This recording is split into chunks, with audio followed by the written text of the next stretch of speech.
ओम साईनाथाय नमः।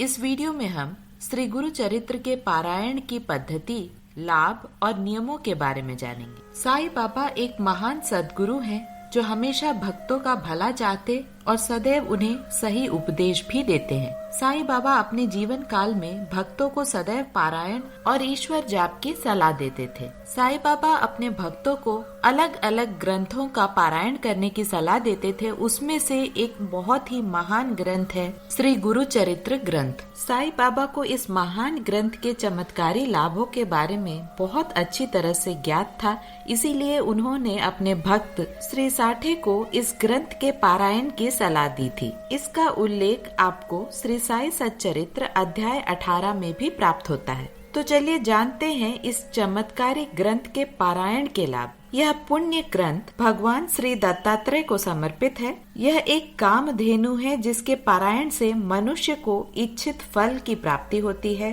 घर में सुख, समृद्धि, शांति और मोक्ष की भी प्राप्ति होती है। इस ग्रंथ में श्री दत्तात्रेय भगवान के अवतार से लेकर कलयुग में उनके अवतारों के बारे में उल्लेख दिया गया है। बहुत सारे उपदेश जैसे व्रत कैसे किया जा सकता है, पाप पुण्य, ऐसी कई सारी जानकारी उपदेशों द्वारा साधारण मनुष्य को दी गई है। महाराष्ट्र में बहुत सारे घरों में इस पुण्य ग्रंथ की पूजा अर्चना और पारायण होती है। मूल ग्रंथ भी मराठी में लिखी गई थी, लेकिन अब उसका अनुवाद लगभग हर भाषा में हो चुका है। इस ग्रंथ के कुल अध्याय अलग अलग तरीके से लिखी गई हैं। कुछ बुक्स में 51 तो कुछ में 52 और कुछ में 53 चैप्टर्स तक अध्यायों की संख्या है। जब भी आप पारायण करें तो इन अध्यायों की चिंता ना करें और जो भी और जितना भी अध्याय है उसे आप एक एक करके समाप्त करें। श्री साई सच्चरित्र का पारायण पद्धति बिल्कुल अलग है और श्री गुरु चरित्र के पारायण पद्धति अलग है।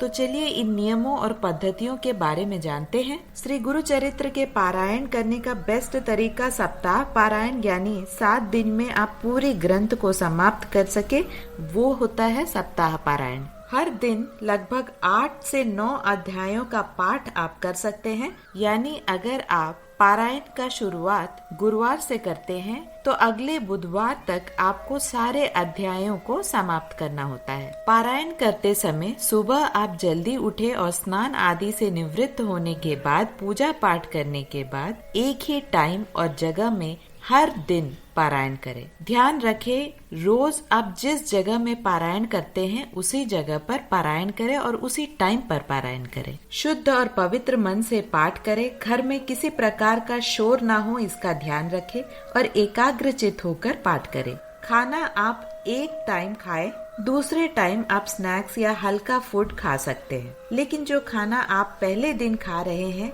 ध्यान रखें वही खाना आपको 7 दिन खाना है। खाना बिल्कुल सात्विक होना चाहिए, यानी स्नान करके बनाया हुआ और जिसमें तीखा, अदरक, लहसुन और नॉनवेज जैसी चीजें ना हो। कम बोले और अच्छा बोले, किसी के ऊपर बैर न रखे। आपको एक चटाई या चादर बिछाकर ही सोना है, नीचे सोना है, बेड पर सोने की मनाही है। पारायण के आखिरी दिन आपको फिर से भगवान को नैवेद्य अर्पण करना है और उसी दिन आप किसी भी मंदिर जाकर अन्नदान करें, पशु पक्षियों को भी खिलाए। यह एक उत्तम तरीका है पारायण के उद्यापन का। पारायण के समाप्ति पर आप खुद देखेंगे कि आपकी जिंदगी में कितने सारे परिवर्तन आते हैं और भगवान दत्तात्रेय स्वामी आपको जरूर किसी न किसी रूप में दर्शन देते हैं, चाहे वो स्वप्न में हो या कोई सिद्ध पुरुष आपके घर आए या किसी प्रकार का प्रसाद आपके घर पे आए।